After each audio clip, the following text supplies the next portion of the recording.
Here is the voice of the working class, Rick Smith.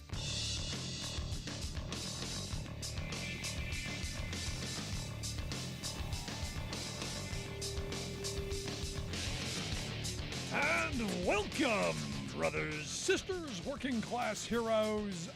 This is the Rick Smith Show. Thanks so much for being here today on the big program. Lots to get to. Lots to talk about. Michigan, looking at you. I'm hoping, very much so hoping, Michigan, you're going to show the Democrats how to actually govern.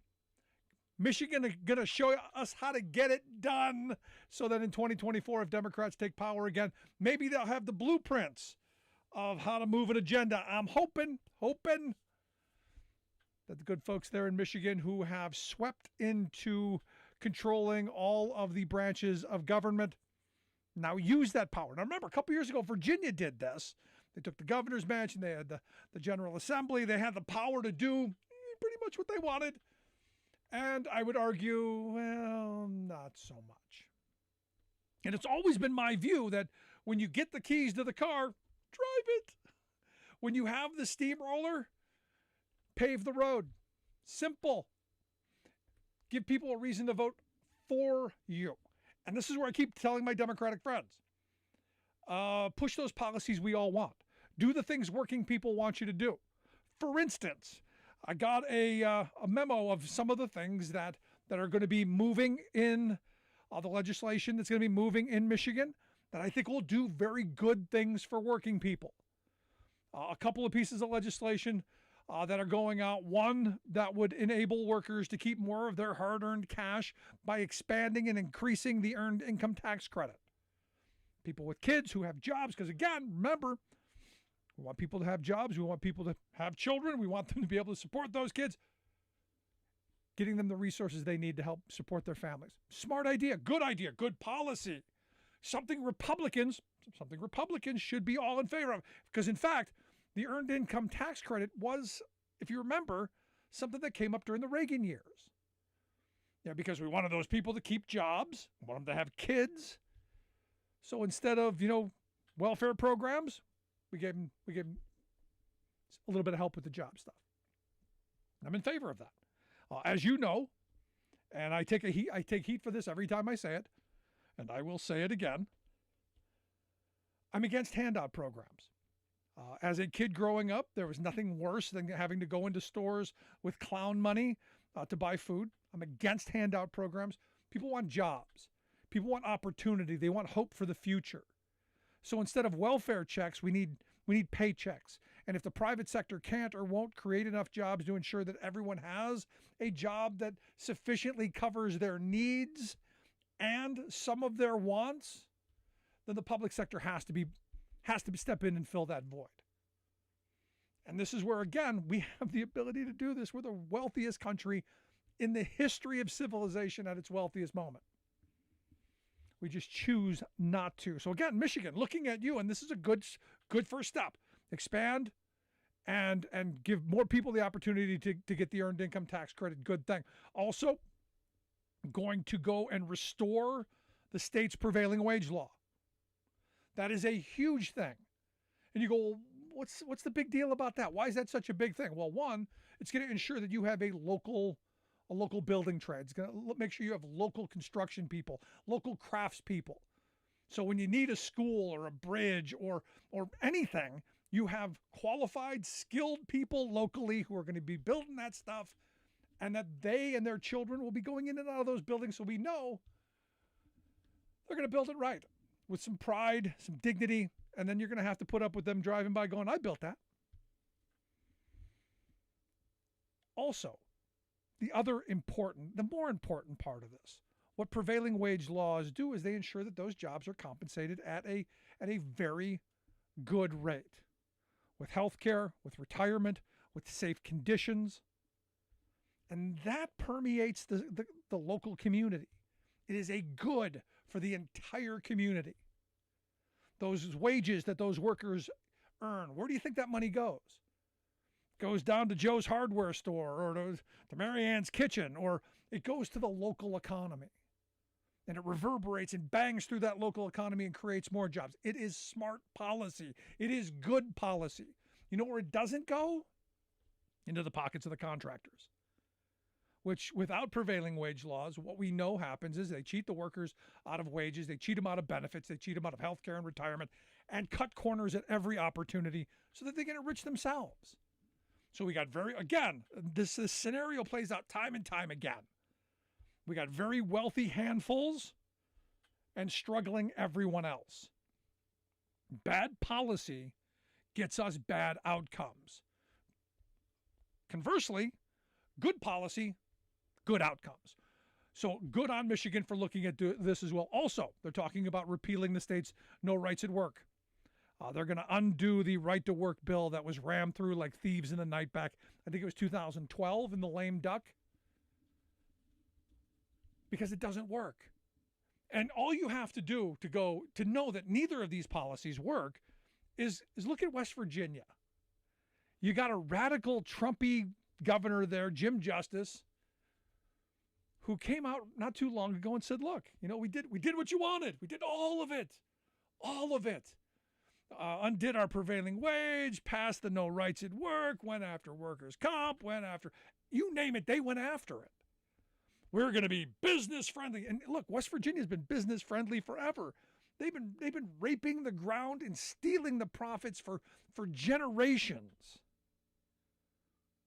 And who doesn't benefit? Well, the working people. And they went even further.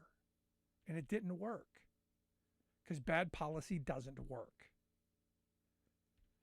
So I'm looking at this and I'm looking at Michigan and going, look, it's time, Michigan. It's time to ensure that when you get the keys, you show the Democrats how to move the right policies. The things that built a prosperous working class, the things that gave us that iconic middle class we talk about, which is nothing but a prosperous working class.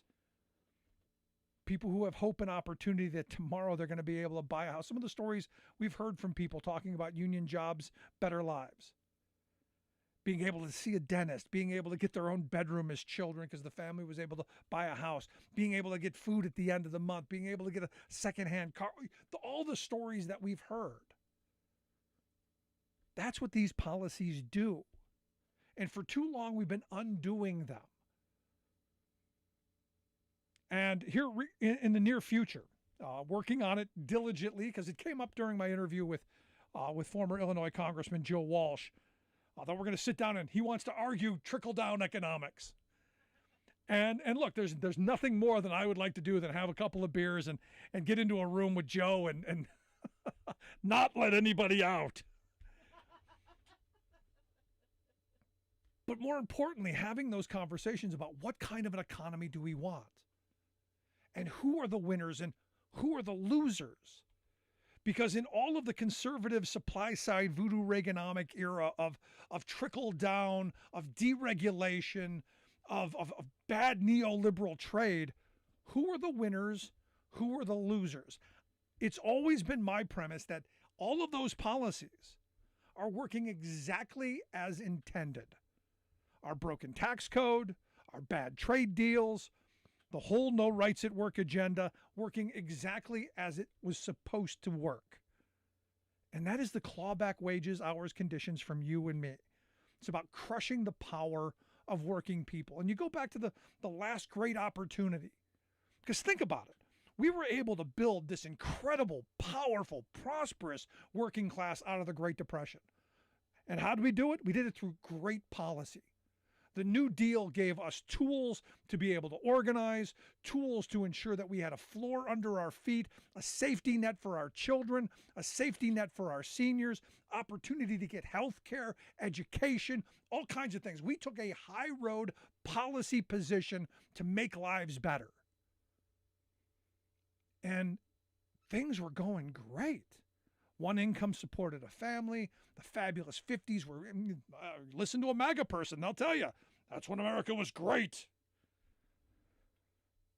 Fast forward to the late 1970s. We've got stagflation. We've got all of these economic problems. Thank you, corporate America. And what do? They bring in Paul Volcker.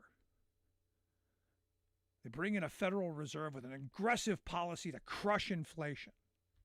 Now understand, for those people whose wages kept up, like my grandparents, because my grandparents bought a house in the 1960s for like $16,000, $18,000 at the time. At the end of the stagflation period, because of their union contracts that had cost of living adjustments in it, their mortgage from the 1960s was a day's pay at the end of the 1970s. They did okay because their wages kept up with the inflation. Their wages didn't get eaten away like it's happening now because their contracts made sure it happened.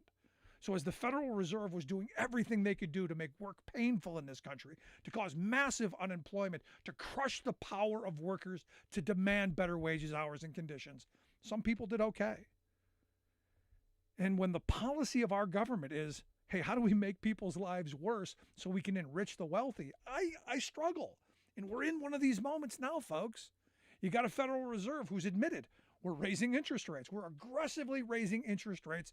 And some economists are arguing for no reason whatsoever because wages are not what's driving the inflation. And also, you've now got a Supreme Court who's going, well, those workers are getting a little uppity, demanding better wages, hours, conditions by striking. Now we may we're going to curtail that power. Understand, it's the policies. It's the things that we allow to happen in our government. And as divided as we are, red hat, blue hat. Look, some of the most MAGA extreme Trumpkins that I know are good, decent union people who want to support their families and want the best economic outcomes. It's they've bought the wrong they've bought the wrong outrage. They're outraged at nonsense while they're being robbed blind because they're not seeing it. This is our responsibility to take this moment and refocus it back on what's really important. We are being robbed blind. Ask anybody who's my age and older, in their 50s and early 60s, the job they had back in the early 80s, the mid 80s. How much were they making back then? Late 70s. In dollar terms, what were they making back then in manufacturing? And it's, interestingly enough, right about the same as they're making now. No economic gimmickry, no inflation calculations or weird triangulations. No, dollar for dollar. Some people were making more back then because we've given corporate America so much power to use policy to crush our ability to fight for those better wages, hours, conditions, and the ability for us to support our families. And then they've thrown us outrage candy to make us hate each other instead of where it really belongs. Corporate boardrooms, business roundtable, bad policymakers, neoliberal economics, and which is why I cannot wait to sit down in a room with my good friend Joe Walsh and have a spirited discussion over a couple of beers. We are putting that together so we can do it face to face. I don't want to do it over Zoom. We are going to sit down and we will put that podcast out unedited. I will not edit it, and it will not be FCC friendly, so you will not hear it on the radio. That I can guarantee you. But I want to hear your thoughts. Anything I've said got on your skin, I want to hear it. Email me, rick@thericksmithshow.com, or give us a call, 1-866-416-RICK, 1-866-416-7425. This is The Rick Smith Show, where working people come to talk.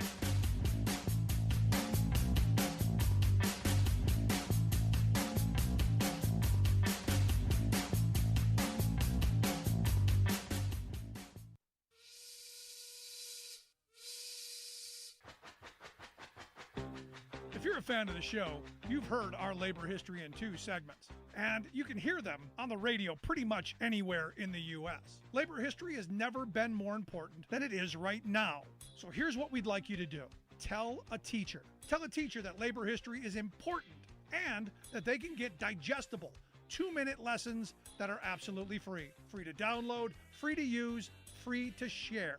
Tell a teacher to go to thericksmithshow.com weeknight.com/history and help us put labor back where it belongs, in the classroom. You know, generations of American workers fought, bled, and died to build the American way of life. It's our job to keep their stories alive. Go tell a teacher that we're here to help them do just that. Find us at thericksmithshow.com/history today.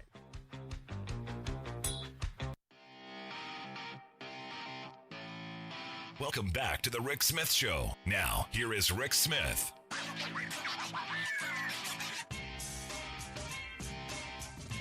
One 416 Rick. 1-866-416-7425.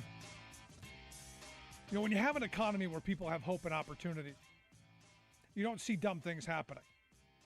You don't see people committing idiotic crimes. You don't see recidivism going through the roof. In fact, I had a conversation with someone today who reminded me of an interview I did, several months back with I think he was an apprentice with the IBEW.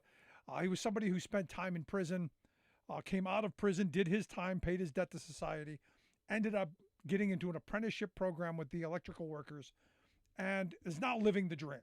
He's got a beautiful home, wife, children, a job that's going to, be a career, all of that stuff. And again, hope and opportunity. Never going to go back to the idiot knucklehead stuff he did in the past. On the straight path.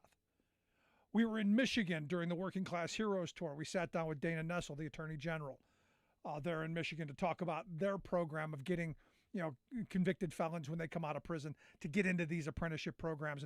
And their program showed a 0% recidivism rate. When people got these jobs, when people got these opportunities, they didn't F it up. They took the opportunity, they moved forward, they bettered their lives. And look, I can say the same thing about myself. It was because of the job that I had that I was able to support myself as a younger man and stop doing the knucklehead stuff you do in your late teens and early 20s and get on the straight and narrow. This is what we need to make sure we do going forward. And we don't have dumb stuff happening. The sad reality is we're in a moment right now where it's almost the Hunger Games. There's so much desperation out there. And people are, perfect example. Over the weekend, I saw this story of a 13-year-old who evidently was breaking into people's cars and ended up getting shot and killed because he was breaking into cars. And it brings up this question. Is the 75 cents on the dashboard worth killing somebody over? Is that a crime worth being executed over? As I was reading the story, I was thinking about that guy in Texas who three criminals came out of his neighbor's window carrying a TV and some other stuff. He knew the family wasn't home. He's on the phone with the police. The police are on the way, but he's standing in the kitchen with the gun itching. He tells them, I'm gonna go out there, I'm gonna kill those guys. And he walks out in the front yard and he shoots all three of them in the back. He was under no threat. It had nothing to do with him. But because, they were stealing, he executed them. Now, if it's Texas, he got away with it. Is that the society we want to have? Again, the question is if we're going to have a society based on the one who dies with the most toys wins, what do you do with all the losers? Because when you've got Elon Musk and Bezos who have such enormous wealth that they've taken from so many others, what do you do with the people who don't have the ability to sustain? What do you do with them? What do you do with people who don't have health care and can't get the care that they need? Do we let them die on the street corner? What do you do with people who can't feed themselves? Growing up in the projects, our house was robbed constantly. I mean, I can think of probably 20 times where people burglarized our home. And what'd they steal? Because we didn't have anything. They stole food. They stole what little things we had. In fact, I still remember I'd saved shoveling money. $20 I had in the bottom drawer of my dresser. And they stole it. Angry I was. But that's what happens when you live in desperation. And this is where smart policy should give people opportunity. Hands up, not hands out. But it's frustrating because what we've got a system based on, I'm the winner.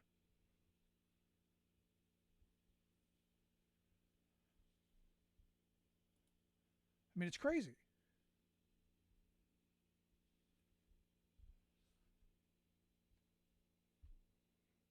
And the question is, given the fact that what we're going to see over the next couple of months, over the next 2 years, does any of this change?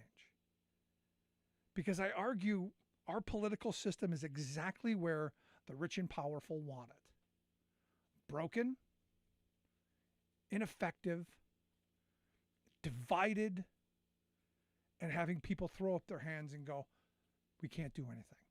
It's hopeless. While they are robbing us blind.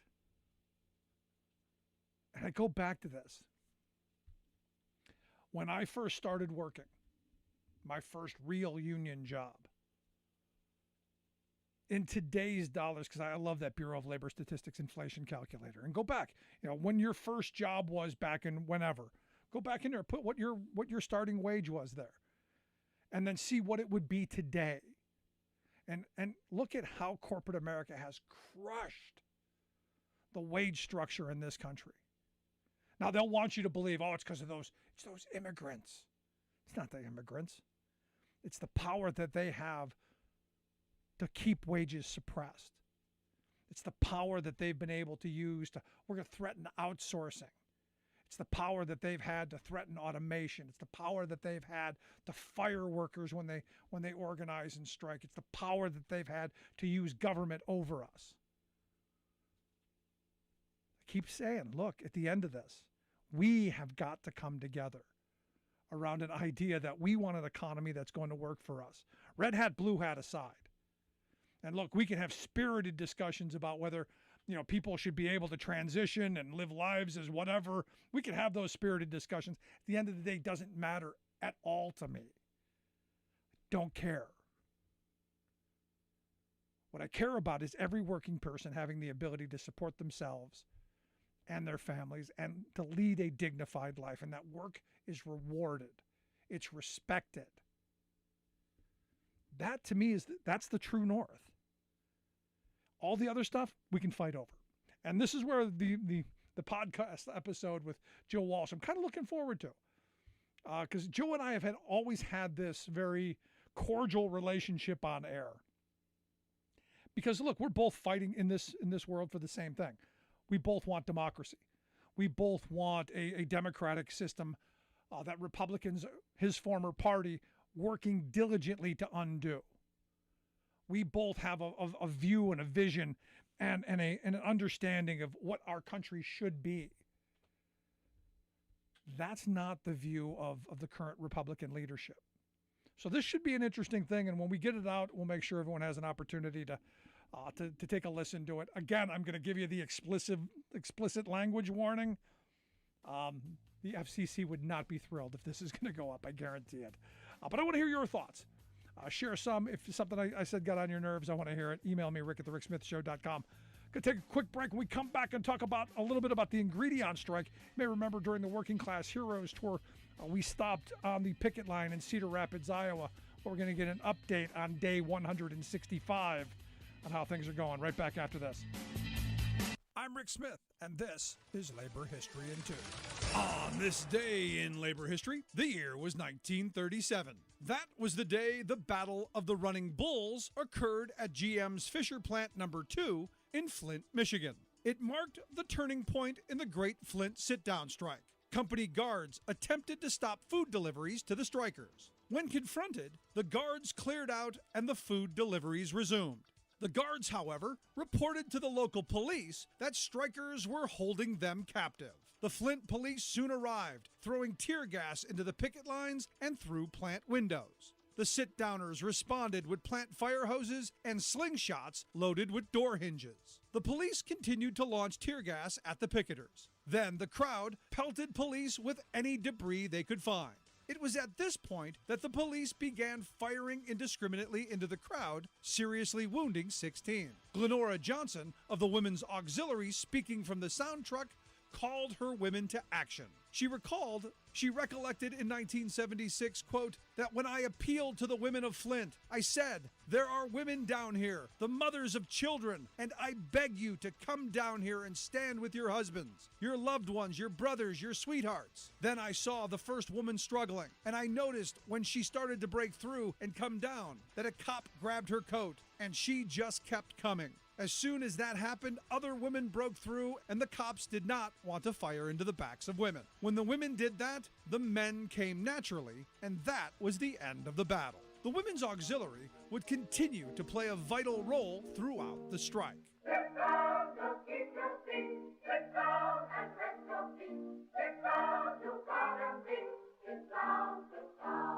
For more information, go to laborhistoryin2.com, like us on Facebook, follow us on Twitter @laborhistoryin2.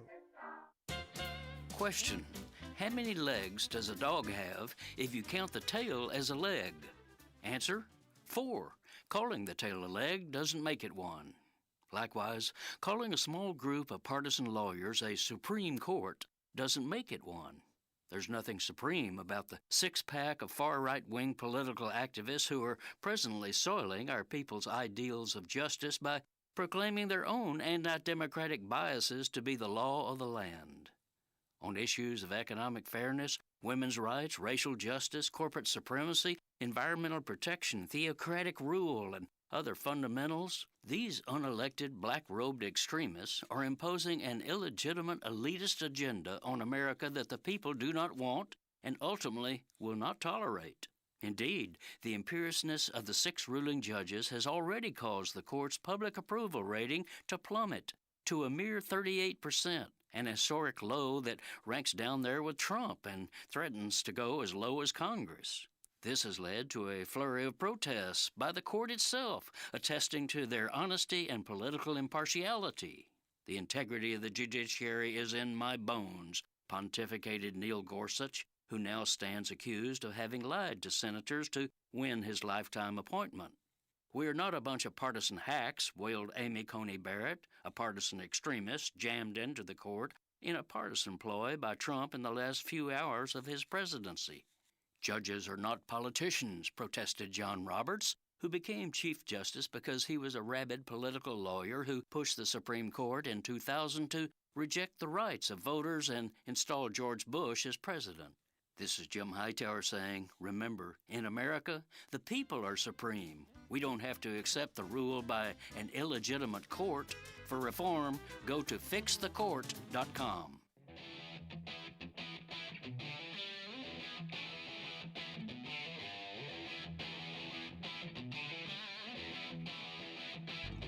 Welcome back to the Rick Smith Show. Now, here is Rick Smith. So day 165 in the Ingredion strike. Workers there in Cedar Rapids, Iowa have been on strike 165 days. We were there, if you remember back during the Working Class Heroes Tour, we visited their picket line and spent a day talking with them about, this wildly profitable multinational corporation who, honestly, making big money, basically stealing wages from them. And what we were talking about before, the idea of companies continually suppressing wages, taking benefits away, making what was once a prosperous working class job, basically a poverty wage job that you barely get by on. Well, these workers are brave enough to stand up and say, you know what? No, we're not doing it, not just for ourselves, but for future generations. This cannot be stopped. And here to share some thoughts on where we are in day 165, I've asked Jason Davis to come talk with us. Jason is an international representative with the BCTGM International Union, their website, bctgm.org. Jason, thanks for taking time for us. Thank you, Rick, for having us. So it's day 165, and look, nobody wants a strike to go on this long. Where are we? What's going on? Absolutely not. Strike goes on this. That's always the last course of action to take when you're getting to trying to protect your contract and what you've had. This strike has been more about keeping what we have as opposed to advancing in this contract, which has been a rather frustrating part. But yeah, we're day 165 into this strike. The members' resolve on the line remains steady. I'm so proud of this group, Local 100G here in Cedar Rapids. We have had 165 days into this strike. We still have nobody that has crossed our picket line. So they have stayed out 100% through this whole piece. It's been hard on the families and hard on the members out here on the line. We went through the holidays, went through the new year on strike, but the community support still is very strong here in Cedar Rapids, and then the labor support here in Cedar Rapids is just phenomenal. The Hawkeye Labor Council here, its executive director Rick Moyle, has been huge helps for us out on the line, putting together toy drives, putting together food drives, things of that nature. Donations continue to come in, which helps supplement the small amount of strike pay that our folks are getting. But it's enough to put a little bit of food on the table and try to get through with the duties that they're going through on the strike. Now, the frustrating part of this, Jason, is, when we were talking to the people on the picket line, it's just what you said. These are folks who are not looking to make a killing. They're just looking to make a living. They're looking to hold on to the standard of living that they've had for years now. They don't want to lose even more. And as I understand, there have been concessionary contracts in the past. This was kind of the end of the road of them saying no more. We're drawing the line here. And yet this is a wildly profitable company with a CEO who in 2021 pocketed, according to the AFL-CIO, over $10 million, or 449 times what those guys on the picket line are making. So it's not like they don't have the money. It's that they don't want to share it with the workers. That's exactly it, Rick. And it's very disgusting when you think of it that way. This company being wildly profitable the way it is, it's profitable with the work rules that are in place in that contract today. And to come in and try to gut those work rules, to cut some of our overtime scheduling, and even more so to try to cut our vacation time, cut into actual days away from work, while they're turning such a profit. It's disgusting. It should be criminal, but it's absolutely disgusting. Now, when we were there, and correct me if I'm wrong, help me to remember this, because I was literally shocked when the gentleman explained it to me. He said, well, the language that they want to add into your contract is to force these guys and gals to work 14 straight days, 12 hours a day without a day off. Is that accurate? It's feasible that could happen, and that's absolutely a possibility that could come into it with some of the scheduling pieces that the company's pushed forward. That's kind of a maximum. If they choose to go to a 12-hour type of shift, don't worry, you're not going to work more than 14 12-hour days in a row. One of the things they benefit from, our members benefit from, in the schedules that they're on now, it's a 8-hour type of schedule, is when they have off days, their days are off. They aren't called back into work. These aren't on-call employees. They get their hours. They work 7 straight days before they get a day off. They get that day off. They know they're going to have that day off. Under the company's proposal on these 12-hour shifts, these folks could be called into work. It turns them into somewhat of a call-in employee. And the only reassurance they did give us is, don't worry, you won't work more than 14 straight days. Jeez. Jason, my mind, I'm now spinning back to the 1800s. When we had a 6-day work week from sun up to sundown, and you were basically just tools that were discarded, where you actually got up, you lived to work. And people fought, bled, and died for the 8-hour day, for 8 hours for work, 8 hours for rest, 8 hours for what we will. And I hear this and I'm going, have we literally gone back 100 years? Have we really reverted that far back? That's the sad part to some of that greed. Yeah, absolutely. In some cases, what really shocks me, and one of our continuing sticking points currently is this vacation. In today's economy, and trying to get workers into a factory, who cuts vacation? What employer shortens the amount of time that people get to have time off? Today's workers are interested in having time off to be with their families, time off to spend, doing the things that they need to do with their families. Yeah. It's like you said, in the old days we may have lived to work, but we work so we can get out and live. You listen to the Rick Smith Show. We're here with Jason Davis. Jason's an international representative with the BCTGM International Union, bctgm.org, their website. You talked about greed for a moment, and I find it ironic that the company's name is Ingredion. I find that very, very interesting. But there was a market scanner report, and I don't know if you saw this back from September, that announced that this Ingredion Incorporated was going to be buying back some 6 million shares of their stock, and their stock's at right around $100 a share. So we're looking at $600 million in buying back their stock. Now this is one of my pet peeves, because this is this company telling us we've got no productive use for $600 million. We can't give these workers raises. We can't invest in new equipment. We can't invest in new technology. We can't do. We're gonna be greedy. We're going to be Ingredion, and we're clawing this back. This is the kind of stuff that drives me insane. And this is where I think we need to be focusing more attention on this kind of stuff, CEO pay, this kind of just blatant greed.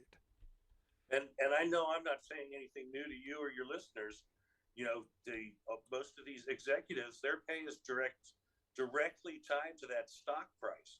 And as these companies put into the stock buyback, and you're absolutely right on Ingredion. During the third quarter, they got an approval for another $600 million to spend towards stock buyback. That's why they're as the market was taking a bit of a downturn, Ingredion kept going up because the shares are artificially inflated through these buybacks, which only turns around to the executives and the wealthy shareholders that are making that much more money because of. Let's take this $600 million and put it back into our shareholders. So let me ask you this again, because the company has announced they're going to buy back $600 million in their shares to enrich the CEOs and the executives. What are your members asking for again? Our members just asking for a fair contract, Rick. That's the funny part, You asking for $600 million? Because evidently they got it. Absolutely not. Absolutely not, Rick. We cost through where we believe our economic package is. In our economic package, we only look at increasing, I believe, as I'm looking at our last piece, it was under $3 million. Is that a year? Is that under $3 million of an increase? Is that for the year or for the life of the contract? Over the 4-year term. Wait a minute. Yeah. This whole thing is over $3 million over 4 years, and with a company that's going to buy $600 million in shares. You're kidding me, right? It's a little more complex than that, Rick. When we get into negotiations, because each proposal has a different value to it. But when we look at the wage portion of it, by our calculations, when we were putting our calculations together of it, yes, it is very minuscule. It was around the $3 million mark. Disgraceful. I mean, so then the question I have here is, if that's all it is, how much are they losing by putting out crap products? Because when we were there, some of the people were saying, they're putting out products that are coming back. They're putting out products that customers aren't using, that they're losing customers, that this is, and I know these big multinational companies don't care about their customers or consumers. They only care about fattening their bottom line. But at some point, it's got to kill the golden goose, no? Diminishing returns, absolutely. So, we had a strike here in 2004, and it actually took us 7 years to rework some of the bad product from a 78-day strike at that time. There's no telling how much bad product they have out there. But as of their third quarter 10K reporting to the SEC, they reported a $9 million expense related to what do they call it? A labor dispute in Cedar Rapids. We'll just call it a strike. And that was only for the first 2 months. So when we take that out and average it out, that's $150,000 a day that they are spending to try to beat these workers. We've got 125 bargaining unit workers. They could pay these workers $1,000 a day and still come out 25 grand to the good every single day. So then I got to ask the next question then. If it's clearly not about the money. Clearly, I mean, if it's only going to cost them a little over $3 million and they've lost $9 million, it's clearly not about money. It's got to be about something else. So then my mind goes to the next space, which is normally what it is. Is this them trying to bust the union? That may be part of it. I also believe it's it's sending a message across the rest of their network. Ingredion bought this company in 2015. It was previously known as Pedford Foods, and Ingredion's trying to come in here and standardize. I think more standardized to the rest of their contracts. This contract, which like I said, this location has had these work rules in place for a long period of time. This location has won several awards for being profitable, for being one of the better locations. I mean, they had some kind of a CEO dinner, I think it was 2 or 3 weeks before they walked out on August 1st for their work performance over the past year. So I mean, this is these members work hard. They put out a fantastic product. What they do it safely. Yeah. And one of the things that comes in this plant too is this is cornstarch these guys deal with. There's a actual danger that comes along with working with cornstarch and ethylene oxide. So it's a safety risk that having these scabs in here or replacement workers in no, here they're scabs. They're scabs. Causing as well. Yeah, absolutely. Yeah, stop with the corporate speak. They're scabs. That's right. No, but you just sparked a memory in me, because when we were on the picket line there was a sign, thanking the employees for their dedication and how much they meant and how essential they were, and while they forced these people out on the picket line, it's disgraceful. So let me ask you a last question on this: what's it going to take to get this done, and how can people help? We're going to be going back into negotiations with them next week for a couple days. People can continue to help through you can check it out on bctgm.org for ways to pitch into the GoFundMe page. Letters of support always help. Those are the actions that we have right now that we're looking at. It's letters of support, getting any donations we can through our GoFundMe page. Those types of things, like I said, help supplement each week's strike pay to where it makes it a little more bearable for these members that are out here on the street with no insurance, no unemployment, no income. Now, you just mentioned something a minute ago that the company took a $9 million expense because of the strike. Clearly, they've lost money because of this. I look at what happened at the Supreme Court on Tuesday. They heard this case. Was it Glacier Northwest versus the International Brotherhood of Teamsters 174 because of lost product. I'm saying eventually down the road, if the Supreme Court decides this, eventually these kind of losses are something these companies are going to sue for.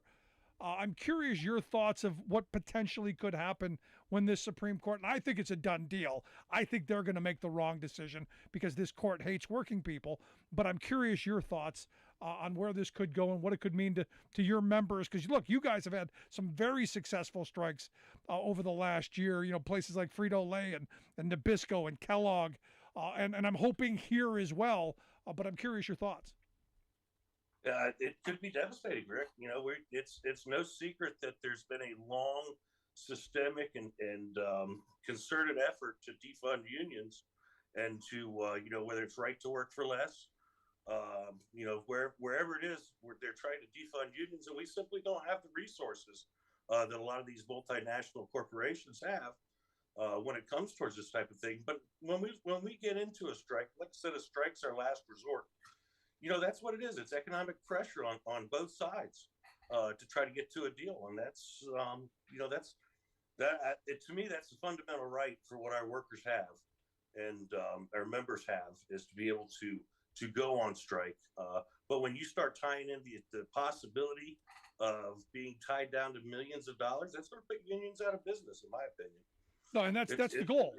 I mean, the goal is to continue to threaten you with frivolous legal action, as they have done for decades now, to keep you spinning your wheels, defending yourself, instead of getting out there doing what you're supposed to be doing, which is organizing new members and representing your current members to fight for better wages, hours, conditions, opportunities, and rights for working people. As long as you're fighting frivolous lawsuits, They don't worry about you, which is why they need this.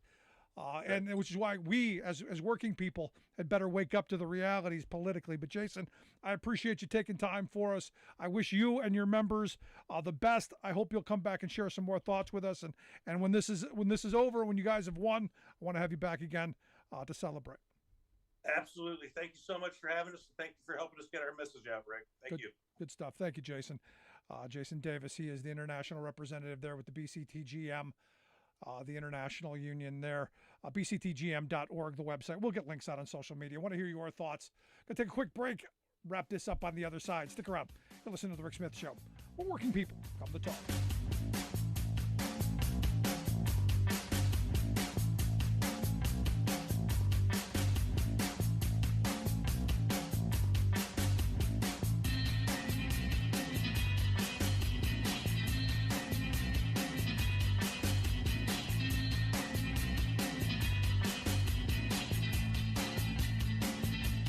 I'm Rick Smith, and this is Labor History in 2. On this day in labor history, the year was 1912. That was the day a strike launched one of the most iconic rallying cries of the U.S. labor movement. 20,000, mostly women workers, in the Lawrence, Massachusetts textile mills began what became known as the Bread and Roses Strike. Led by the industrial workers of the world, the strike was one of the most important events in the history of women workers. The phrase bread and roses had been used a year earlier by poet John Oppenheim. He published his poem in the American Magazine. His first verse read, "As we come marching, marching, in the beauty of the day, 1,000,000 darkened kitchens, 1,000 mill lofts gray, are touched with all the radiance that a sudden sun discloses, for the people hear us singing, bread and roses, bread and roses."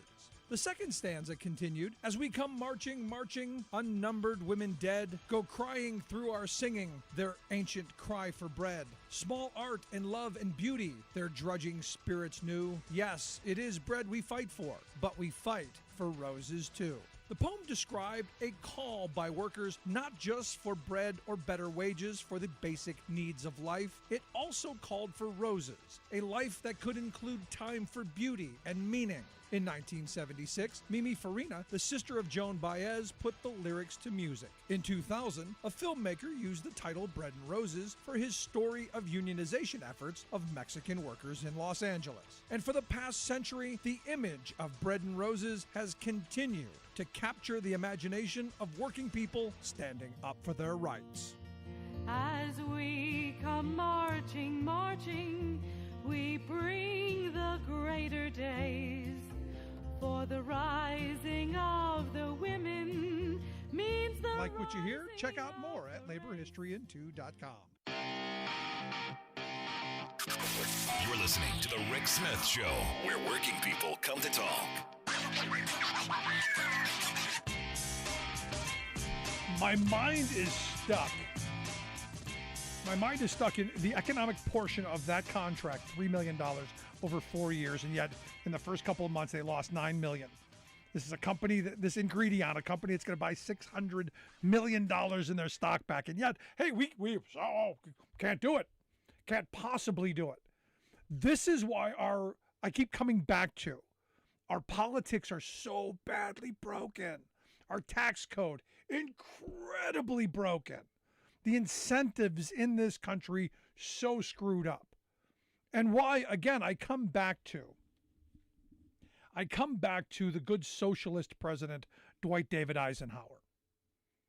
This CEO, this James Zally, in 2021 pocketed over $10 million. Now, the average worker down on that line making somewhere in the $18 to $21 an hour range, somewhere in there. Sorry, that's less than $50,000 a year. And yet this guy's making over $10 million, as the AFL-CIO pointed out, 449 times the median employee pay. Stop and think about that for a second. Now, if you go back to the good socialist president, Dwight David Eisenhower, and I say that tongue-in-cheek for those who don't know, Ike was not a socialist. Ike was a Republican president. But they did have a 92% top marginal tax rate. So CEO Zally here, on everything over about $1.6, $1.8 million, would be paying 92% tax on everything from 1.6 all the way up to gazillions. And the incentive for them to make corporate decisions on lining their pockets weren't as great. The incentives weren't there because that next dollar would only make them a little bit wealthier. Now, nobody paid the 92% rate. They did pay somewhere in the high 60s because there were tons of loopholes, much like there are now, because we incentivize certain behaviors, as we always do. And I'm not against that. But during the Reagan years, we came up with this idea of allowing corporations to buy back their shares of stock. And we didn't bother taxing them for it. So they took money that workers earned. They took the wealth that was created by the labor of these workers. They took it out of the business. They took it out of wages. They took it out of benefits. They took it out of fringe benefits. It was sick days. Out of vacation, retirement. They took it out of all of that stuff.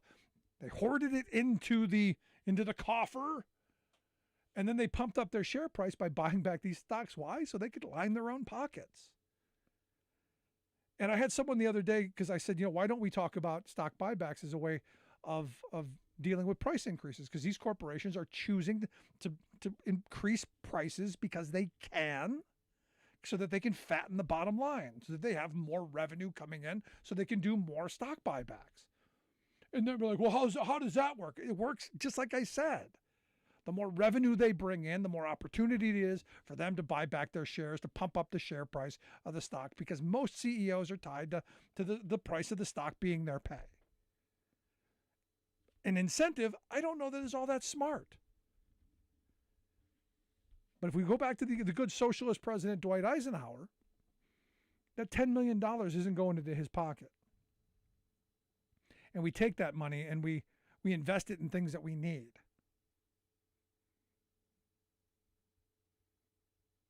It's disgraceful that we're in a moment in time where work is this degraded. And you wonder why people feel angry. You wonder why people feel frustrated. And I had someone say the other day, again to me, they go, no one wants to work anymore. And I retorted quickly, nobody wants to work for poverty wages for people who don't care about them. Of course nobody wants to come to work for you if this is how you treat them. You treat them with dignity and respect. You show them some loyalty. They may, I know this is hard to believe, they may show you some loyalty back. In fact, when I worked for a company for about 20 years who touted the fact that they had the most stable workforce in the industry. They had a 1% turnover rate.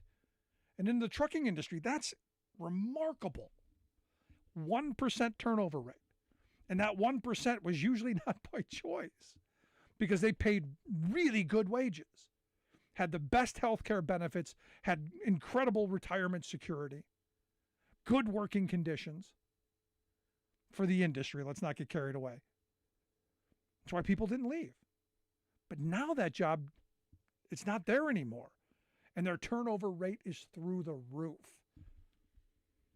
They're basically like everybody else, going to homeless shelters. You want a house and a job?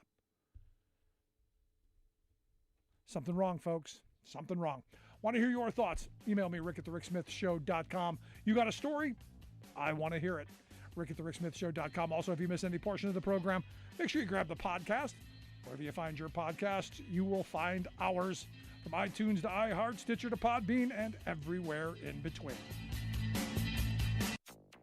After a week of wicked winter weather all across California, the destruction will likely exceed the billions. California slammed by another round of extreme downpours. We've seen people who have lost just about everything as a result of this 1-in-100-year flood. Australia hit by unprecedented flooding as hundreds airlifted to safety. Plus, the study says more than 15% of childhood asthma cases can be attributed to gas stove usage. Natural gas-fired stoves in U.S. homes are a significant cause of childhood asthma. All of those stories and more straight ahead from BradBlog.com. I'm Brad Friedman. And I'm Desi Doyen. Stand by for 6 minutes of independent green news, politics, analysis, and snarky comment. It's said to be the state of Western Australia's worst ever flooding event, causing swathes of land to become an inland ocean. Did she say swathes of land? Yes, she did. Crikey. Australians are weird. This is your Green News Report. Okay, Desi Doyen, for all of the years that I have lived in California, now over 2 decades, I have never seen rain like we have seen over the past 24 hours here in Southern California. Yep. Evacuations are underway in parts of California, which is being inundated by another round of major atmospheric river storms in what the National Weather Service warns is, quote, a relentless parade of cyclones from the Pacific Ocean, bringing torrential rain, flash floods, and mudslides to the West Coast. President Biden signed an emergency declaration for 12 California counties to help with storm response and recovery. On Monday, in parts of Central California, 8 inches of rain fell in just 12 hours, prompting the evacuation of the entire town of Montecito near Santa Barbara on the 5th anniversary of the deadly mudslides that killed 23 people. In Sacramento, the state's capital, more than 500,000 customers lost power over the weekend from the storm's hurricane-force wind gusts. At least 14 deaths are attributed to the storms as we go to air. More intense rain is forecast for several more days. The dramatic swings between extreme drought and extreme rains are in line with climate scientists' predictions for man-made global warming, although the rain is helping to refill California's reservoirs. Yeah, I thought we were in a drought that hadn't been seen in hundreds of years in California. I guess that's over. No, sadly, it's not. Oh. It's going to take years of this to recover. I don't think we'll make it through years of this. In Australia, a remote northwestern region of the outback has been hit by 1-in-100-year floods that demolished infrastructure and required military airlifts to evacuate residents. The floods were triggered by an intense tropical cyclone that brought a year's worth of rain in a matter of days to some areas. Australia's Prime Minister Anthony Albanese issued an emergency declaration warning recovery will take time. We've seen massive infrastructure damage. We've seen people who have lost just about everything as a result of this 1-in-100-year flood that will take some time to repair. This is unprecedented. There's a lot of unprecedented weather all of a sudden all across the globe, ain't there? It's the opposite problem in Utah, where a new study warns the iconic Great Salt Lake is on track to disappear within 5 years. The researchers say immediate action is necessary to reduce water usage and conserve what remains of the lake amid historic drought plaguing the U.S. West. They say the state is using too much of the water that once used to replenish the lake, primarily diverted for agriculture. In other news, the Consumer Product Safety Commission is weighing whether to set new standards on indoor air pollution from natural gas-fired stoves. That's in the wake of a new study linking natural gas-fired stoves to much higher rates of childhood asthma. The research found 1 in 8 cases of childhood asthma in the U.S. can be attributed to kids living in houses with gas stoves. That is 650,000 children. The study confirms previous research finding gas stoves emit toxic chemicals and carcinogens equal to living in a house with secondhand cigarette smoke, even when the appliances are turned off. And we're just talking about regular kitchen stoves here, right? Yep. Electric stoves are better. Yes. Mother Jones magazine recently reported that the natural gas lobby is using shady PR tactics to protect its profits and block cities from phasing out natural gas in new buildings. How unlike them. And finally, some important good news. Efforts to repair the ozone layer in the atmosphere are succeeding, according to a new United Nations study. The ozone layer protects all life on Earth from the sun's radiation, so it is kind of important. Under the Montreal Protocol of 1987, the first ever global climate treaty, nations agreed to phase out chemicals that destroy the ozone layer. The new study concludes now that China has cracked down on rogue emitters, full recovery of the ozone layer could be complete within a few decades. 1987, when the world used to be able to come together to save itself. For much more on all of these stories and the ones we couldn't get to today, check out our website at greennews.bradblog.com. Are you tired of think tank approved corporate news and commentary? Are you tired of CEOs telling you what to think, who to hate, and who to vote for? Well, welcome to the Rick Smith Show. We don't take orders from some boardroom, and we don't do focus groups or talking points. We don't work for them, and we never will. I'm Rick Smith, and I work for you. Join us daily at thericksmithshow.com and download the podcast and never miss a minute.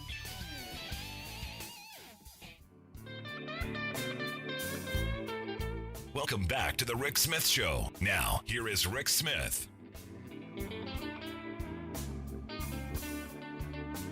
So while yesterday I did praise the House Republicans and Democrats for coming together in a bipartisan way to come up with this select committee on China, I think it's something we definitely need.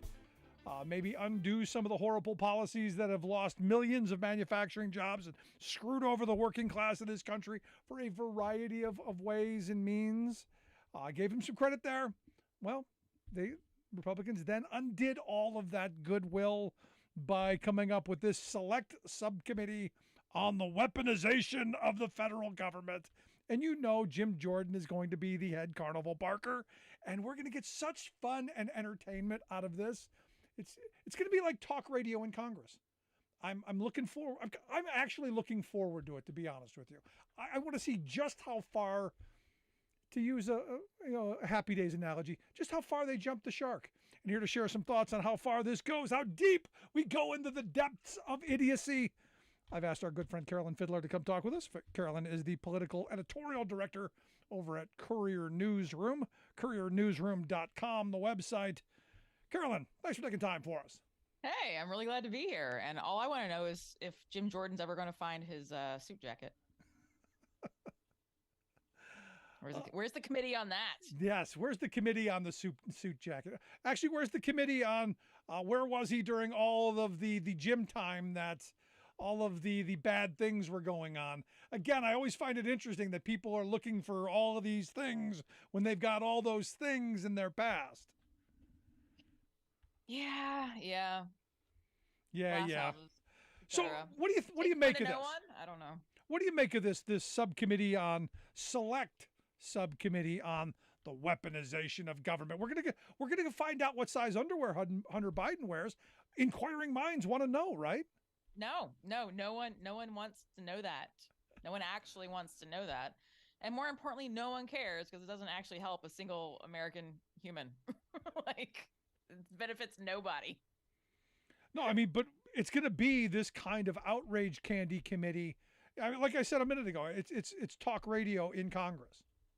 Yeah, it's the Fox Newsification of Congress. That's all it is. It's for Fox News content. Because I believe believe hard for the last couple of years, and now it's all just getting handed to them on a platter. But they're now going to do this under the justification of, well, look what they did to Donald Trump. And you go, but wait a second. Donald Trump did commit crimes. He did things. I don't know how Hunter Biden has anything to do with our government.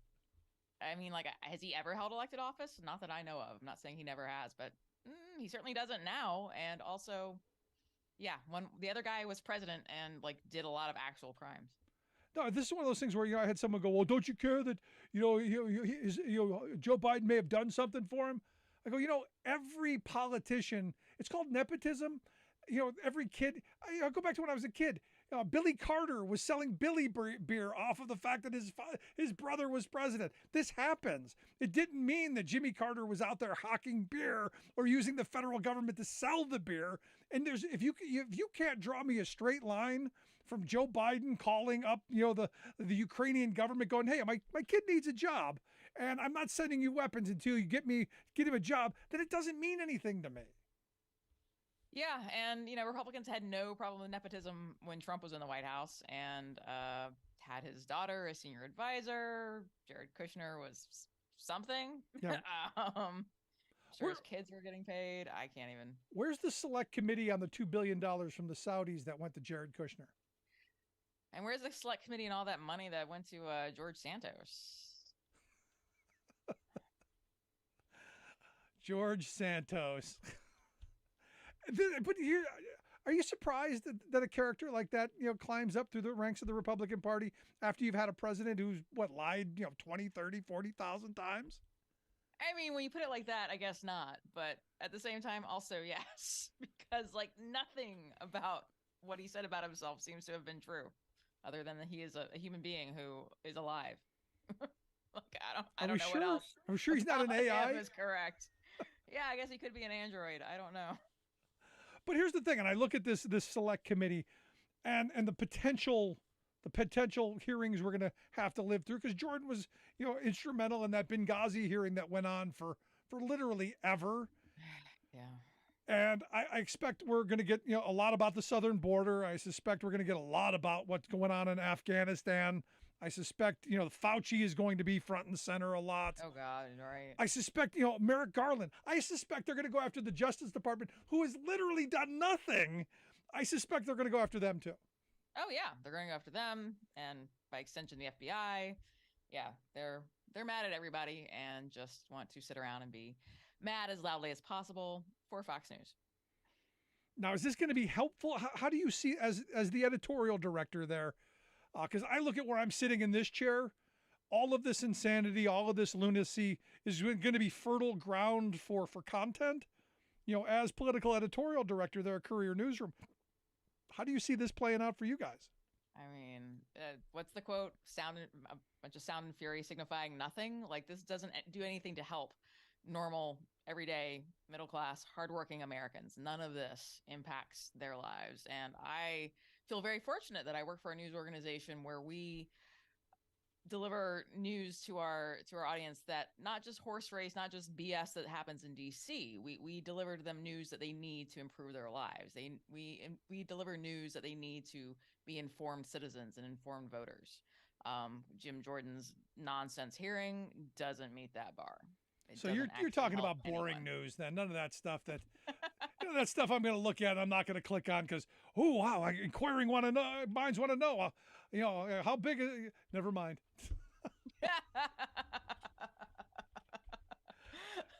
Well, all of our states right now, except for Florida, are just about to be in or just started their legislative session. So lots of things are actually happening in states all across the country. No, and that's important. Almost everyone's in session right now. Let's talk about Virginia. Virginia just yesterday, I believe, you had a Democrat win a key Senate seat, which is going to hopefully maybe stop some craziness, because I guess Chunkin Yunkin gave a little spiel here. Was it yesterday? Today. His State of the Commonwealth was just a few hours ago. And I guess, hitting on the same old notes. We're going to destroy public education. We're going to put you women folk back where you belong, barefoot and pregnant in the kitchen making pie. Right? It's very specific. There was no mention of pie that I recall. No pie? See, I could have gotten on board, but if there's no pie. But he made clear that his priorities are a 15-week abortion ban and defunding public education and some tax things and yada, yada. But Republicans have a majority in the state house, and now Democrats have a bigger majority in the state Senate, thanks to that special election down in Hampton Roads just last night. It was a real squeaker, and the district is changing in redistricting. So Rouse, who won it, is going to run for re-election, and I believe the 22nd Senate district, which is a little different than the composition's a little different, but there's overlap with the current 7th. Anyway, the upshot is that by Democrats adding one more member to their caucus, they have completely defanged Joe Morrissey, who is the last elected anti-abortion Democrat in Virginia, and he is in the state Senate, and he was that 21st vote out of 40 members of the state Senate. And now we have a little buffer so everyone can ignore him. And that's always a good thing, because, that but here's the question, that issue, at some point, does that go away? Because look, I look at the last election. It is the reason that Democrats didn't get the slaughter that everyone anticipated. The reason at least I believe, you can correct me if you think I'm wrong, that the red wave didn't materialize because women were ticked. At some point, does that outrage go away if we keep just blocking things long enough to get to the next election cycle? I don't think so. I mean, because that right is, the right exists in Virginia currently, but Republicans clearly want to do away with it. There are already a slew of bills, either banning abortion outright, life begins at conception, various X number of weeks abortion bans. Republicans are making it clear that getting rid of women's reproductive freedom is a high priority for them, and it's going to remain so. And so it's going to remain a very salient issue at the ballot box through this November. Yes, I've always Which I don't know if all of your listeners and viewers know. Virginia has its state legislative elections this fall because there's an election every single year in Virginia. What I know it's a crazy state. I get that. Let's go to Michigan. Let's go to Michigan. Michigan's a state that I'm hoping will show Democrats the way. Oh my gosh, yes, the new Democratic majorities in Michigan are just coming out swinging. They're like, okay, we have power now, and we're going to use it, and it's just so great to see. I wish Virginia would have done that a couple years ago when they had the power to do so. But, for me, Michigan's looking at repealing all of the bad anti-worker stuff, the attacks on prevailing wage, the no rights at work stuff, expanding the earned income tax credit, doing some stuff to help working families. This I've been saying for years. Democrats, if you are listening, that's what you need to be doing. No, I agree. I think that the histories of the state have a little bit more to do with what majorities feel comfortable doing with power. Even when Democrats were in control in Virginia, back before 2000, they were a very conservative political party. And so not only did they have to deal with their new majority status that they hadn't enjoyed in decades at that point when they finally got it back in 2019, they were not used to being in power as a progressive party. And I think it took them a little time to get their sea legs, and then they lost their House majority. And here we are. But, and that's what happens when you don't have your quote unquote stuff together. But Michigan, the Democrats were in the majority there not that long ago, about a little more than 10 years ago. The last time Democrats had a majority in that state house. So they're not completely unacquainted with being in charge. And until pretty recently, Michigan had all these very progressive policies that Republicans decided to do away with in the 2010s because they had all this power and were very thirsty. Let's move over to Wisconsin. You got Wisconsin, the speaker there, that Robin Vos, saying no recreational marijuana, none for you. Yeah, I think that he's just part of that reefer madness generation that I'm not sure. I think it's very difficult to sway those. And, this is some real anecdata here, but I know it took me a long time to convince my own parents, who are, generally very progressive about this sort of thing, that weed was not a scary, terrible thing that was going to lead to ruin, because they just kind of grew up in that generation. I think it's pretty beaten into them, the whole war on drugs. They were teachers in the 80s, and all you get are DARE officers coming into school showing the packets of, I don't know, meth or whatever they used to. Did they actually carry meth with them? I don't think, I'm pretty sure all the drugs in that briefcase were fake, because the liability issues associated with bringing actual cocaine into a school seem pretty extreme. Seems a bit extreme to me. It does. But the good thing is you're out there reporting on the important issues to keep people well informed, and none of this clickbait stuff either. And that is a good thing. Now I got to get you. Lastly, I know you're a big Twitter person like I am. Well, really not. I don't think either of us really are. But evidently the story hath come. Are you concerned that Elon Musk is going to sell your Twitter name? No one wants my Twitter handle. I do. CFIDD. Who wants that? It's my first initial and the first four letters of my last name. I know there are other CFIDs out there, but if they're really thirsting after that as their Twitter handle, fine, I guess. I don't know. But it comes up to go, look, evidently our richest guy is floundering. The richest guy is not as clever as he really wanted everyone to believe, it seems. So what's the big story? What's the big story this week? What are you paying attention to? What's the focus for the next couple of days? My attention is split. Paying attention to what's happening in Congress. Now the Republicans finally have a speaker.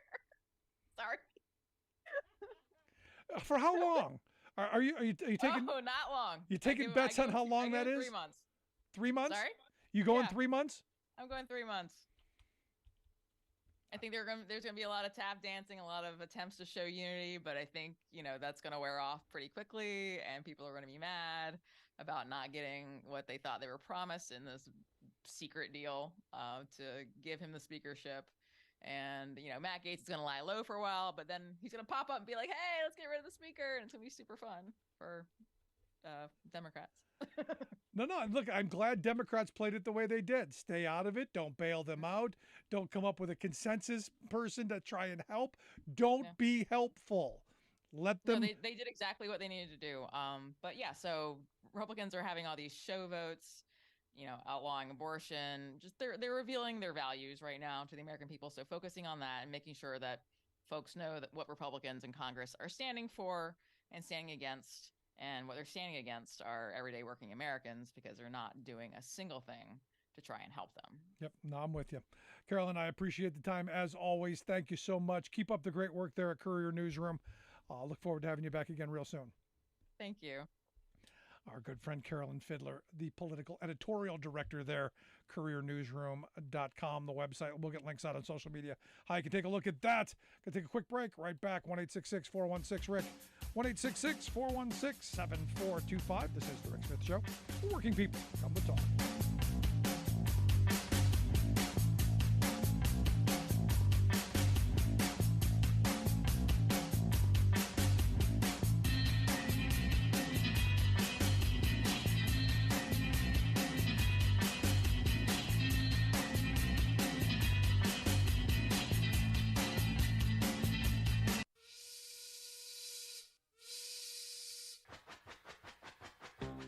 If you're a fan of the show, you've heard our labor history in 2 segments, and you can hear them on the radio pretty much anywhere in the U.S. Labor history has never been more important than it is right now. So here's what we'd like you to do. Tell a teacher. Tell a teacher that labor history is important and that they can get digestible 2-minute lessons that are absolutely free. Free to download, free to use, free to share. Tell a teacher to go to thericksmithshow.com/history and help us put labor back where it belongs, in the classroom. Generations of American workers fought, bled, and died to build the American way of life. It's our job to keep their stories alive. Go tell a teacher that we're here to help them do just that. Find us at thericksmithshow.com/history today.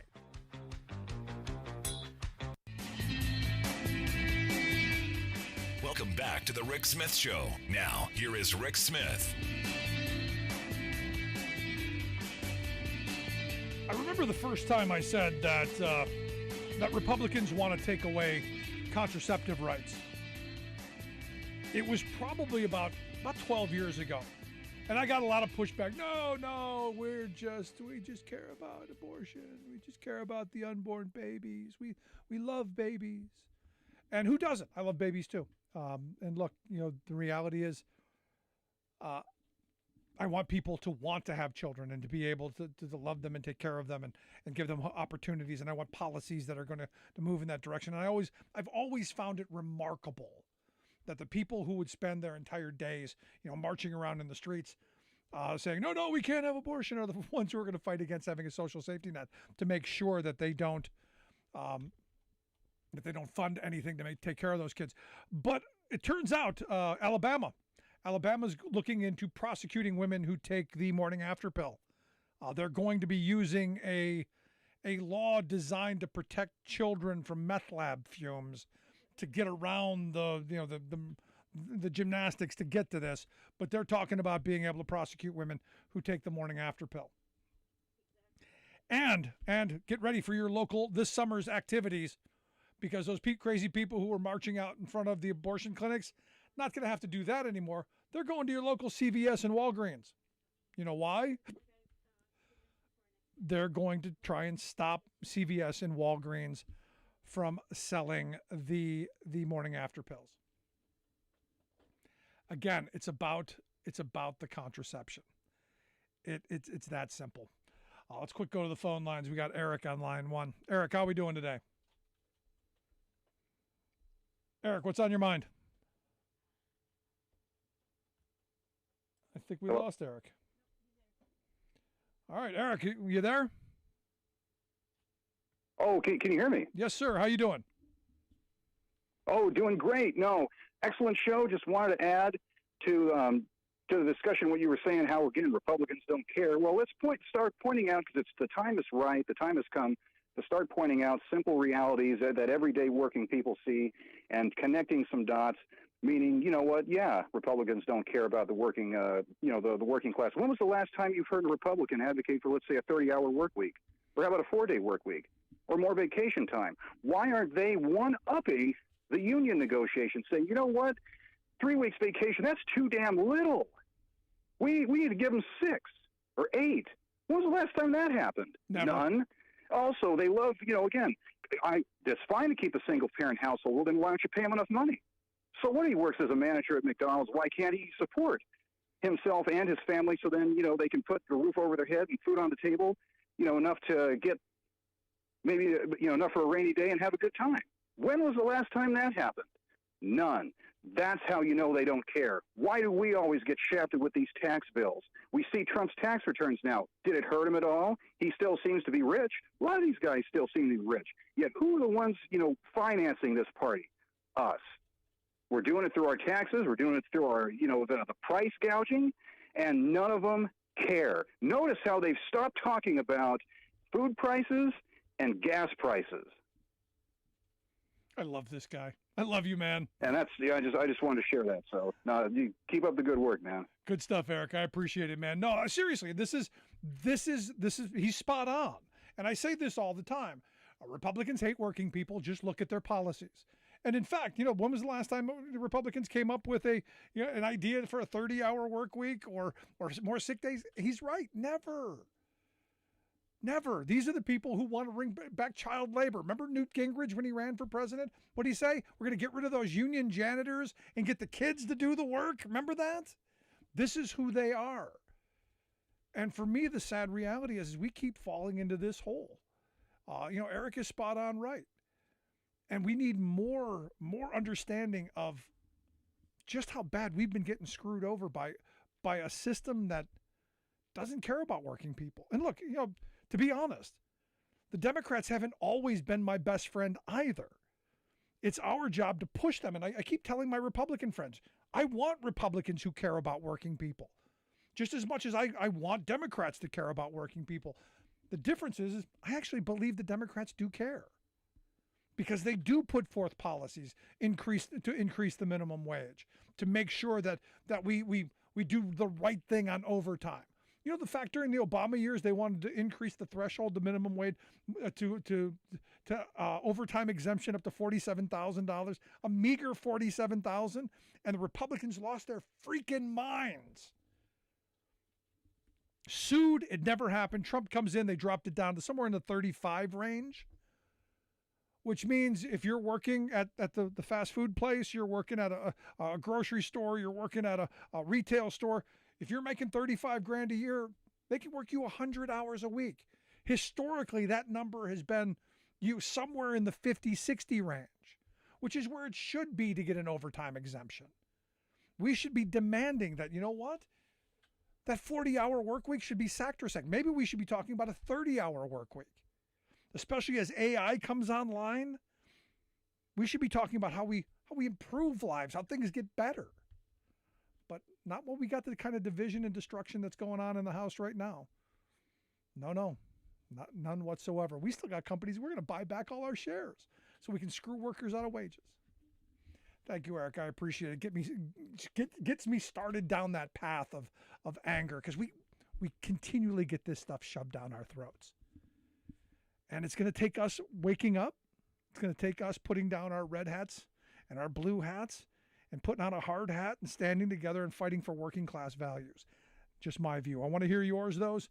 Email me, rick@thericksmithshow.com. If you got a question, comment, something on your mind, by all means, send me an email. Also, you have the opportunity, check out the podcast if you missed any portion of the show. Wherever you get your favorite podcast, you'll find ours, from Stitcher to Podbean and everywhere in between. Going to take a quick break. When we come back, our good friend Will Bunch is going to be here, national columnist over at the Philadelphia Inquirer. Stick around to listen to The Rick Smith Show. We're working people. Come to talk.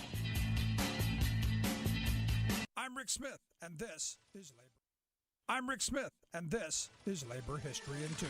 On this day in labor history, the year was 1912. That was the day a strike launched one of the most iconic rallying cries of the U.S. labor movement. 20,000, mostly women workers in the Lawrence, Massachusetts textile mills began what became known as the Bread and Roses Strike. Led by the industrial workers of the world, the strike was one of the most important events in the history of women workers. The phrase bread and roses had been used a year earlier by poet John Oppenheim. He published his poem in the American Magazine. His first verse read, "As we come marching, marching, in the beauty of the day, a million darkened kitchens, 1,000 mill lofts gray, are touched with all the radiance that a sudden sun discloses, for the people hear us singing, bread and roses, bread and roses." The second stanza continued, "As we come marching, marching, unnumbered women dead, go crying through our singing, their ancient cry for bread. Small art and love and beauty, their drudging spirits knew. Yes, it is bread we fight for, but we fight for roses too." The poem described a call by workers not just for bread or better wages for the basic needs of life. It also called for roses, a life that could include time for beauty and meaning. In 1976, Mimi Farina, the sister of Joan Baez, put the lyrics to music. In 2000, a filmmaker used the title Bread and Roses for his story of unionization efforts of Mexican workers in Los Angeles. And for the past century, the image of bread and roses has continued to capture the imagination of working people standing up for their rights. As we come marching, marching, we bring the greater days. For the rising of the women means the Like what you hear? Check out more at laborhistoryin2.com. Question: how many legs does a dog have if you count the tail as a leg? Answer: 4. Calling the tail a leg doesn't make it one. Likewise, calling a small group of partisan lawyers a Supreme Court doesn't make it one. There's nothing supreme about the six-pack of far-right-wing political activists who are presently soiling our people's ideals of justice by proclaiming their own anti-democratic biases to be the law of the land. On issues of economic fairness, women's rights, racial justice, corporate supremacy, environmental protection, theocratic rule, and other fundamentals, these unelected black-robed extremists are imposing an illegitimate elitist agenda on America that the people do not want and ultimately will not tolerate. Indeed, the imperiousness of the 6 ruling judges has already caused the court's public approval rating to plummet to a mere 38%, an historic low that ranks down there with Trump and threatens to go as low as Congress. This has led to a flurry of protests by the court itself, attesting to their honesty and political impartiality. "The integrity of the judiciary is in my bones," pontificated Neil Gorsuch, who now stands accused of having lied to senators to win his lifetime appointment. "We're not a bunch of partisan hacks," wailed Amy Coney Barrett, a partisan extremist jammed into the court in a partisan ploy by Trump in the last few hours of his presidency.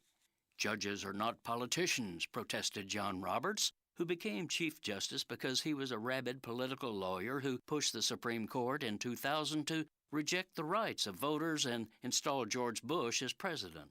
This is Jim Hightower saying, remember, in America, the people are supreme. We don't have to accept the rule by an illegitimate court. For reform, go to fixthecourt.com.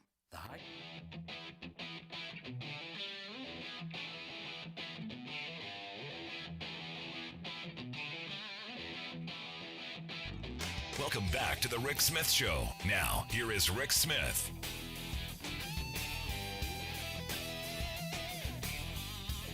Well, if you listen to any talk radio today, oh my goodness gracious, Joe Biden is coming for the gas stoves. You're never going to be able to cook in your house again because Joe Biden is coming for the stoves, man. And you've got Ronnie Jackson who said, oh gosh, you'll take my gas stove for my cold, dead hands. What the hell? What was wrong with people? Oh, never going to give up my gas stove, he says. If the maniacs in Washington come for my stove, they could pry it from my cold, dead hands. Can you imagine, little Ronnie, drunken Ronnie, Actually, I can actually picture that. Drunk on the floor, hugging thinking it's the toilet, but it's actually the stove. Yeah, I can see that. But he's all losing his mind because there's some concerns of the indoor pollution, and I've always wondered because the smell is bad. But we shall see. But again, latest bit of outrage candy to make people angry and hate Joe Biden. Anyway, here to share some thoughts on the latest outrage and, well, the GOP House Clown Show. I've asked my good friend Will Bunch to come talk with us. Will is a national columnist for the Philadelphia Inquirer, also the author of the fabulous book After the Ivory Tower Falls, which you can get over at the A Place. Really, really good price right now. We'll get links out on social media how you can take a look at that. Will, thanks for taking time for us. Hey, Rick, thanks for having me. Appreciate it. So they're coming for the gas stoves, Will. It's, the image of Ronnie Jackson, the burning himself to death with his, I don't know if they're going to be like cold dead hands or like red hot dead hands from grabbing those burners, but anything to own the libs, it's just crazy. My my good friend Rex Hupke, who's a columnist for USA Today, says the government they're stove troopers. He's making fun of it, but Biden's stove troopers are coming for your gas at home. I mean, it's crazy. It's like, I mean, it's COVID, but funnier. It's like anything that might be for the public good. That the idea the government can weigh in on anything that might be good for public health is an assault on your freedom now. So thank God we grandfathered in a few public health regulations before they totally lost their minds. But that's what's happening. Yeah, I mean it is where we are in this moment. When I saw that tweet, my mind just started going in a whole bunch of places because we know Ronnie Jackson has a past, and I don't want to make fun of his substance abuse problems, but the idea of hugging onto something, that just kept floating through my mind, and well, it is where it is. Yeah, but it is fitting though. I mean, they go straight to the gun control metaphor, right? It's like first they're coming for the guns, now they're coming for our grills, now they're coming for our gas. Because that's the mindset, governments, they want to take our guns. So I guess they want to take everything else too. So did I see something today on Twitter about in Congress there's a push. I mean, we were talking about the right to bear arms, that there's a push for women to some kind of clothing restrictions. Am I seeing something like that? Clothing restrictions. Yeah, because they don't want women having. It's just I just saw a couple of tweets that caught my attention and made me go, is Christian Sharia law around the corner? And I thought I was gonna say, was that Congress? Was that the Afghanistan Congress maybe or no? Yeah, it was Congress again, and it's one of those things where you go, I don't know, are we moving in a weird direction? Yeah, we are. And speaking of the House GOP Clown Show, I don't know if you've been following this George Santos thing. Very interesting. Big time. Yeah. Now he apparently had told the Nassau Republicans that he was the star player on Baruch College's championship volleyball team. So, I mean, the guy's just a compulsive liar. I mean, it's one thing to be embarrassed you didn't go to college and make up a college degree. Other politicians have done that, but he can't stop there. He didn't just go to college. He was the star player on the famous Baruch College volleyball team. So, his mother died twice, once on 9/11 and again in 2016, because why? He's clearly a troubled, he's a compulsive liar, and the fact that he's been in Congress for even a week is just appalling, right? Yeah, no, it's interesting because, I look at the Republicans and look, I've said for a while, The Republicans hate working people, but you look at the former guy who was probably the most prolific liar of that office. And look, politicians are generally pretty good prevaricators. The former guy was much better than the average. It's interesting that you now have the Nassau County Republicans wanting this guy to resign because he's a liar. I mean, that just shows how it's even too far for them, which is pretty impressive. Yeah, I mean, I saw a little bit of that press conference by the head of the Nassau County Republican. He said something like, his prevarications and lies went too far or something, which implies that there was a line where some lies wouldn't have gone too far. Some lies would have been okay, but he just crossed some line where he told too many lies, apparently, even for today's Republican Party. Yeah. But I mean, on one hand, good on the Nassau County Republicans for calling on him to resign, but how did they run this guy not once, but twice? They ran him in 2020 and again in 2022 for, this competitive seat for this serious major job, serving that district in Congress. And they didn't try and recruit a better candidate than this guy who just showed up, walked in one day and nobody knew who he was. And who ran against him? Who doesn't do the op research to go, no, this guy's full of it, giantly full of it. And where was the New York Times? I know it's kind of nice they finally came out with the story. You know when the story would have been helpful? Oh, I don't know, back in October?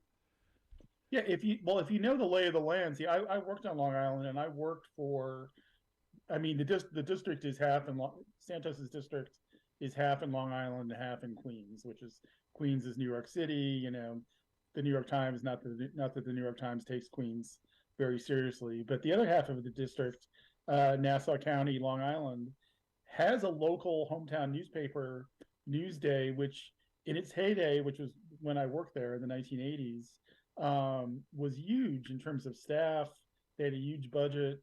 I know for a fact that they covered the heck out of local congressional races because in 1986 I was on that beat, and I covered a couple local congressional races for Newsday, and we wouldn't have let that happen back then, because we just spent too much time on those races, and now they don't. Now the staff is there is a tiny fraction of what it was 30 or 40 years ago, and these races get the most cursory coverage, if they get any coverage at all. And there was no vetting of this guy, and it's a shame. I mean, there's still, I was talking about this with somebody else today. I mean, there's still a lot of great journalists working today, and a lot of great local journalists. There's just not enough of them. It's just that, there's just not enough. The papers are too small. They don't have enough reporters. The reporters who work there are overworked. Are covering, don't have enough time to dig into these people and their records, because the fact that when the New York Times finally got around to checking a month after the election, which is just kind of incredible, but when they finally made a couple phone calls, it was pretty easy to find out that this guy didn't have a college degree, that he didn't work at Goldman Sachs, he didn't work at Citibank. One of the more amazing stories that came out about him was that this incident where a few years ago he was dating this 18-year-old guy, and things weren't going well. And the guy that Santos was dating gave him these fake airline tickets for a trip they were supposed to go on, which was a clue. And so he was mad about that. And then he came home one day, and his cell phone was gone, and he thinks that Santos pawned his iPhone. And so he's like, "Who is this guy?" And this guy said in about a minute, he went on Google and found out about the criminal charges against Santos down in Brazil. Yeah. And yet not a single journalist found those until a month after the election. What I find interesting is, Santos voted against the omnibus bill too. It wasn't even in Congress, but no problem putting that out. And again, these are these kind of things that, I don't know, it plays into, for me, the right-wing frame that they're all crooks, they're all bad, the whole thing's broken. It continually plays into that frame, so I don't see any downside for them. Yeah, well, I think Santos lies because I think he's a compulsive liar. But what we're seeing now is the thing that's crazy is that his lies have been found out, and I mean he should have really resigned, or he hadn't taken office yet, or stepped down, or whatever. He says he's not resigning. But, he will not no, resign.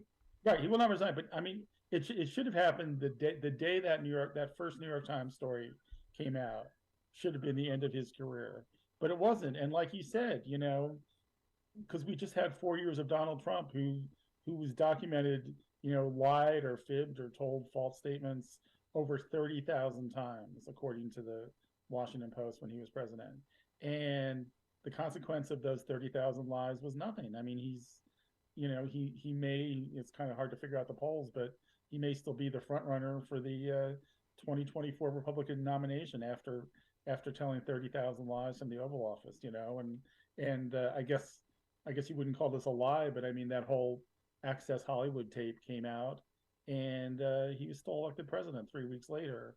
And so if you're George Santos, you look at that and it's like, why should he resign? I mean, the guy's getting paid $3,000 every week to sit there in Congress, and and if McCarthy came out today, Kevin McCarthy came out today and said, well, I'm not going to put him on any major committees, so great, so he'll get paid $3,000 a week for doing less work. I mean, it's great for him. And McCarthy's keeping him around because there's going to be times where he needs that one vote, right? He's got such a narrow majority. I mean, he needed Santos's one vote to become speaker, so he wasn't going to do anything before Santos took office, and he needed Santos's vote to pass his rules package, that is going to hold the government hostage in about 8 months.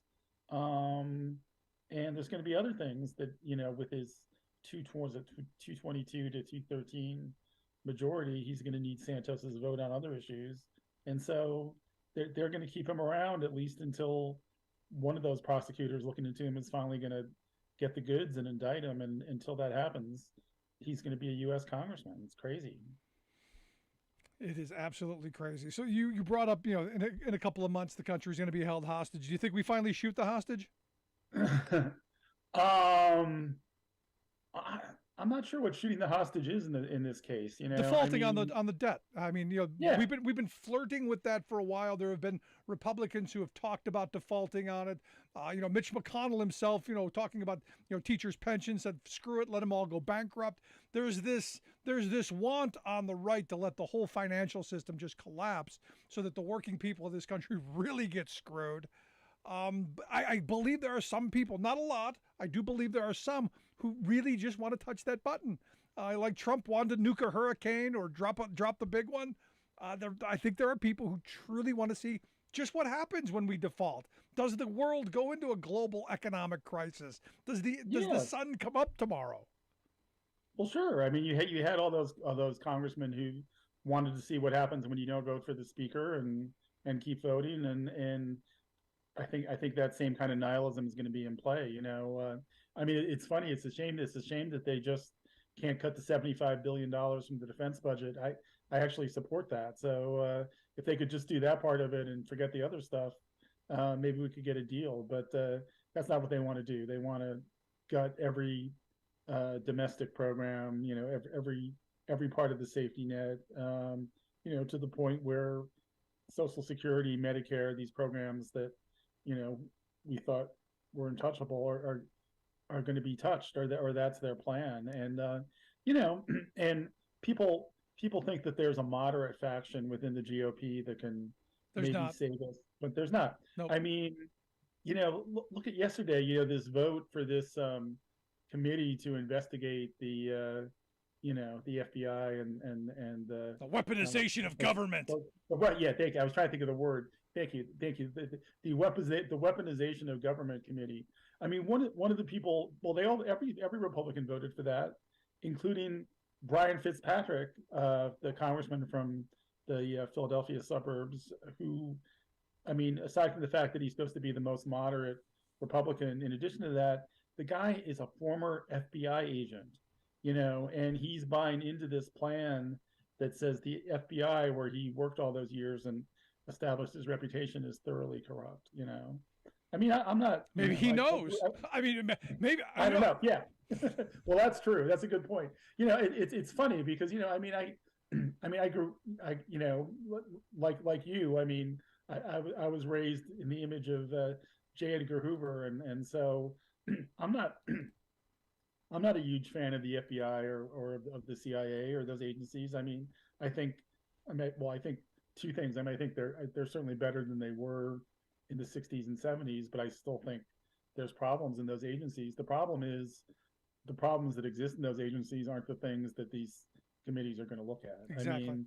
I mean, the thing they really want to look at is legitimate investigations of activities of either themselves, in some cases, like when it comes to January 6th, or their friends, Yep. or Donald Trump. We're gonna clean the record for people like my Congressman Scott Perry. We're gonna clean the record for people like Matt Gaetz. We're gonna clean those records because we're gonna divert people from what the January 6th committee came out with. This is all about spin control. And these investigations always end up being a joke. I mean, because we just saw one of those that Dunham or Durham or whatever his name was, investigation Dunham. of the Russia probe. I mean, they charged two, and I mean, the dirty little secret is federal prosecutors, when they bring a case, they almost never lose. I mean, they only bring cases they know they're going to win, and yet here this federal prosecutor lost not once but twice. Yep. And this was their effort to prove that the government had been weaponized. Yeah, no, we're going to hear nothing about. We're going to hear all kinds of stuff about the laptops. I'm sure Hillary's emails are going to come back up again. And now this thing with Biden and the classified information that were in his offices, that they're coming forth. We're going to hear all this stuff, and it's going to be a constant drumbeat of this kind of outrage, Candy, to get us completely away from the reality that Republicans don't have a plan on moving this country forward or helping working people meet the needs of today and tomorrow. I mean that's what drives me crazy. I mean, I think the big, and I wrote this in a column over the weekend. I think the biggest problem in the country right now is just the total disconnect between the things that a majority of the public wants and what they're getting out of Washington, either because of these obstructionists in Congress or because of the Supreme Court, who were created by these obstructionists in Congress, basically. See, I see it a little bit differently, Will. This is what the moneyed interests want. They're happy. Yeah. There's nothing changing. They've got full control of the best democracy money can buy. They've got full control of government. It goes back to what my 8th grade government teacher said. Government decides who gets what. And the reality is the wealthy are getting everything that they want and the working people are getting nothing because, well, the wealthy have all the power. Yeah. I mean, government's always a fight for resources. And, that period, that brief shining moment we had in American history that was the New Deal and that period after World War II, when unions had a lot of power in this country, was the exception. That one time where the pendulum had, and you look back at that time, and for example, in the 1950s, CEOs were making 35 times the average worker, which is still a lot, but 20 times. It's not 350 times the average worker, or 5,000 like the Mattel CEO. I mean, it's crazy. Yeah. It's crazy and the tax rates were completely different, and the incentives were different because again, they've created laws to enrich themselves at the expense of the rest of us. And because government is a battle for resources and power, and ever since 1980, when Ronald Reagan was elected, it's been the wealthy who've had that power. But I mean, when you say you have a different point of view, I don't think your point of view is different. I mean, it's just like you're saying, government is doing what the wealthy want, and as a result, it's not doing what the average person wants. Exactly, but it's doing what it's supposed to. What the people who wanted to do. There are winners in this. It's just not you and me. Yeah, it's not us. Exactly. It's them, and that's where we've got to change things. But Will, I appreciate the time as always. Keep up the incredible work there. You are my favorite national columnist. I hope people take a look at the work that you do over there at the National Enquirer. We'll get links out so people can take a look at it. Will Bunch, thanks so much, buddy. Yeah, thanks for having me, man. I really appreciate it. Anytime. Thanks. Our good friend Will Bunch. Make sure you check out the work that he does. We'll get links out. Gonna take a quick break. Right back. Stick around. You're listening to The Rick Smith Show. We're working people. Come to talk.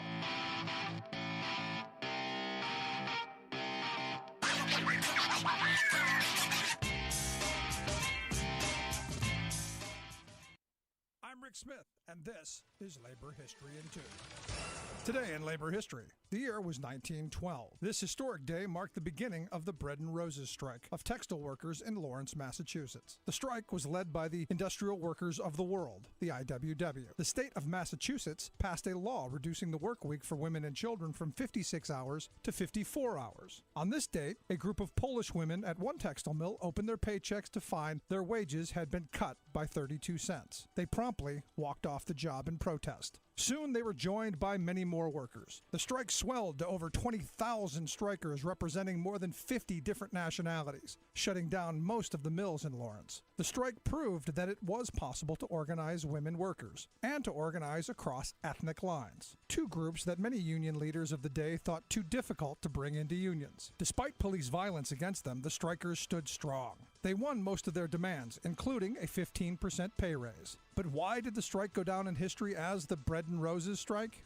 The line fittingly came from a woman named Rose. In 1912, Rose Schneiderman, a labor leader and suffragist, said, "What the women who labor wants is the right to live, not simply exist. The right to life as the rich woman has the right to life. And the sun and music and art. You have nothing that the humblest worker has not a right to have also. The worker must have bread, but she must have roses too." Them again.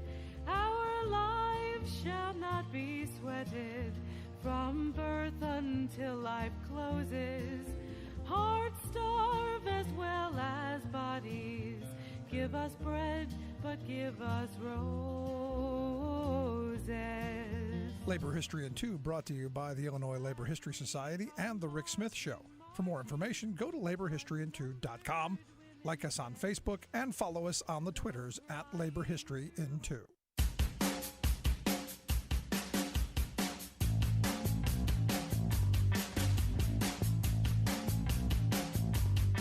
So Montana Republican Congressman Ryan Zinke, you may remember him. He was, I think, Interior Secretary for about, 18 minutes. Didn't he have something with pens? There's something, pens in a door or something, some enormous amount of spending, riding horses in Washington, D.C., some bit of craziness, if you remember him getting in the middle of. Because, hey, it's all about me. I need attention. Love me. Evidently on the floor ranting about the deep state. Because evidently, according to him, the deep state doesn't want there to be any cowboys anymore. He said, "There is no doubt the federal government deep state coordinates with liberal activists and uses politicians and willing media to carry their water. In many cases, they want to wipe out the American cowboy completely." Oh, yeah, he said that. Now, look, this kind of rhetoric plays big in Montana. You may remember, Montana used to be something of a sane, rational state. They used to split the ticket. They used to be a fairly swing, moderate, kind of leaning right-ish. Now, well, because of all of the right-wing money and all of the wealthy folk who have gone there to take over, they're solidly in the, oh my gosh, crazy.